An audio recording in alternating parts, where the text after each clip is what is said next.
Kung kuneta kayo, yung mga hindi kumain na ba kayo? Okay na lang. Alam niyo sa Arong Kuneta, sir, wala kasi kami kasilyas. Plastic. Pero meron kaming Masiyahan. dyaryo.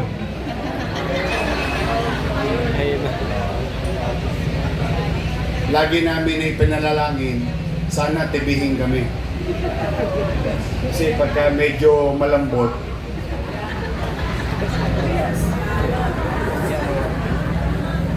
nakikipag-abulan ka.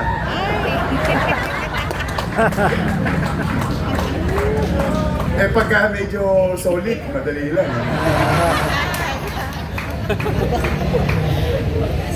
That's how it is. Kaya po, yung mga, marami dito makaka-relate. Yung mga way packs namin, may gas-gas ng nakaraan.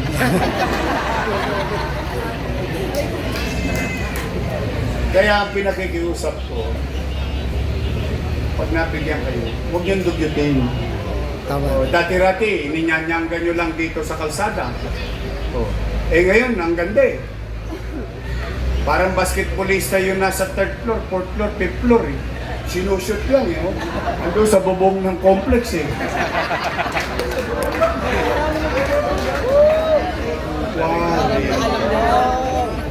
Wow. Sayang. Sayang. Sayang. Ibababa nyo na lang eh. Ibababa na lang. Naka-elevator pa. Ano ba naman ang nakatamaran natin doon? Inangat ko kayo.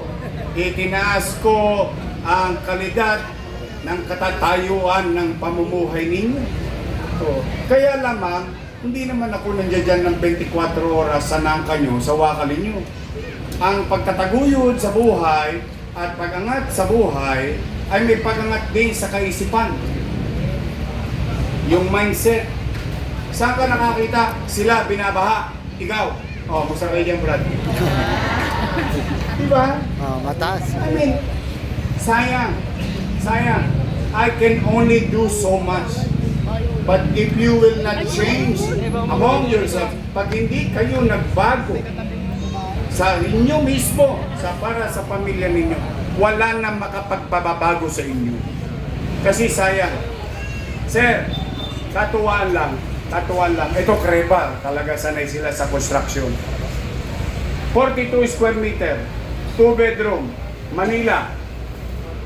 Magkano ang construction cost sa commercial? 4, 5 million? 5 to 6 million pesos. Mabuhay na ako ng pangmahabaan. Hindi ko maiipon yung 5, 6 million. Mamatay ako, mabubuhay ako ulit. Hindi ko pa rin maiipon yung 5 to 6 million pesos. Pero ito, nagkaroon ng isang gobyerno na pinamumunuan ng batang dating nakaranas ng katatayuan namin ngayon. Ipinagmalasakit kami. Mangyari, pababayaan ko pa ba yung pagkakataon mo? Hindi naman ako titigil. May awa ang Diyos. Binondominium 1. Di binondominium 2 ngayon. Malay mo, may binondominium 3.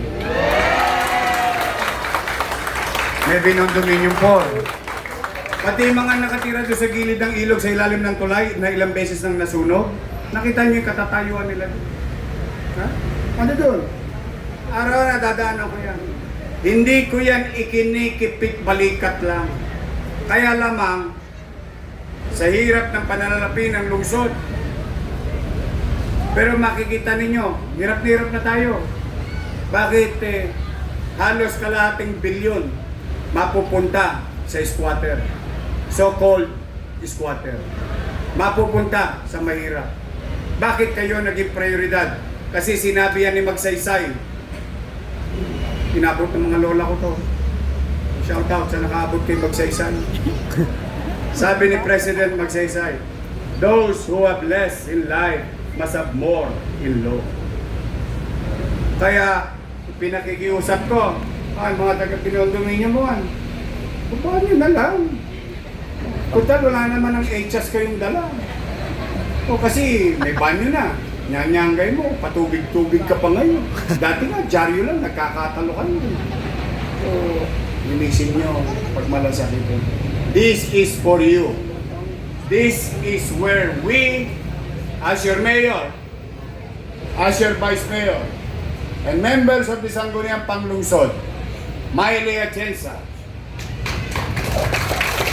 Pa Togoso, Karen Alibarbar, Ton Sarkan, Jeff Lau, are doing our best. Itabi yung political indifferences, but magsama-sama para makaisip ng programang pakikinabangan nyo pansamantala, pakikinabangan nyo kalaunan, at pakikinabangan ninyo panghabang buhay. Yan.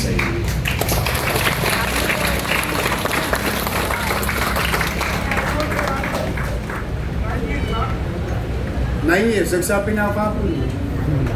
Inurot nga ako kapon. Wala na.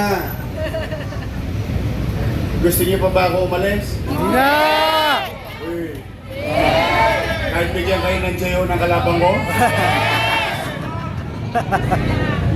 Bakit wala sila bibigyan ng JO? Makukulong na nga. I-update ko lang kayo ha. Lumabas na po ang Commission and Audit Report noong Biyernes. Awawa yung mga yun. Good luck sa kanila. Anyway, ginawa nila yun. Buntot nila, hila nila. O tayo, dito na lang tayo? Yes. Ayoko na rin. Baka makulong ako eh. But, assurance. Para magkaroon kayo ng kapanatagan. In as much as I can, I will not involve the City of Manila in politics. We will continue to help the national government. Work hand in hand with them. Yung bang magsaling pera kami. Yung konti natin, yung madami nila, naghalo, paldo. Kahapon, I would like to thank and publicly inform the people of Manila. On top of the 500 million na nakuha natin kay President Bongbong Marcos para magtayo ng pamantasan ng lungsod ng Maynila College of Medicine. Pera ng Maynila, pera ng Office of the President, naghalo. In 2 years time, sabihin ninyo na sa mga anak ng anak, mag-doktor ka na, mag-nurse ka, mag-medtech ka. Kasi si Yorme nagpagawa ng espasyo para maakap pa, mayakap pa, maabot tayo na dati-dati 300 lang ang estudyante sa College of Medicine, ngayon ay magiging 5,000 mamamayan ng lungsod ng Maynila. Binigyan tayo 500 million, ang tinayo natin eskwelahan. To produce doctors and nurses. Eskwelahan ng doktor. Kahapon, paldo ang mga mayor sa Pilipinas. Opo, dumating po ang second tranche of program ng national government na ipinagkatiwala sa lokal na pamahalaan sa mga gobernador at mayor ni President Bongbong Marcos. Natanggap na po natin ang 286 million pesos. Bibili ng bigas. At ang bigas, hindi NFA. We were told to buy, acquire commercially or commercial price. Ibig sabihin, kung 60 yung bigas na gusto mo, o dapat 60 rin yung bili namin. Kaya, ang tawayanan yan, in a matter of few months, may implement na yan sa lungsod ng Maynila. And today, total, medyo malayo-layo sa inyo to. Your city government going to acquire piece of land. Madalit salita, namimili at mamimili tayo ng lupa. Dahil yung mga taga-distrikto, tatatagan na natin sila ng bagong ospital ng Tondo. So, mga kababayan, teka nga muna. Pwede ba palakpakan natin si Presidente? Kahit yun man lang. Kahit wala siya. Kasi ang mga taga Maynila, walang stiff neck. Hindi matitigas ang leg natin. Tama ba? Marunong ba tayo lumingon? Yes. Sa likod? Yes. Tama? Nakakalingon tayo sa likod? Yes. Ayun. Ganun lang tayo. Kinalinga tayo, anong gagawin natin?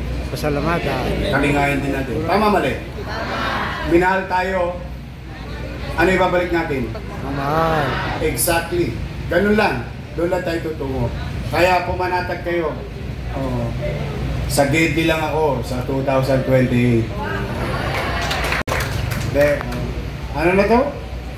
Tuloy-tuloy. Hanggat gusto ninyo. Manawa kayo sa akin.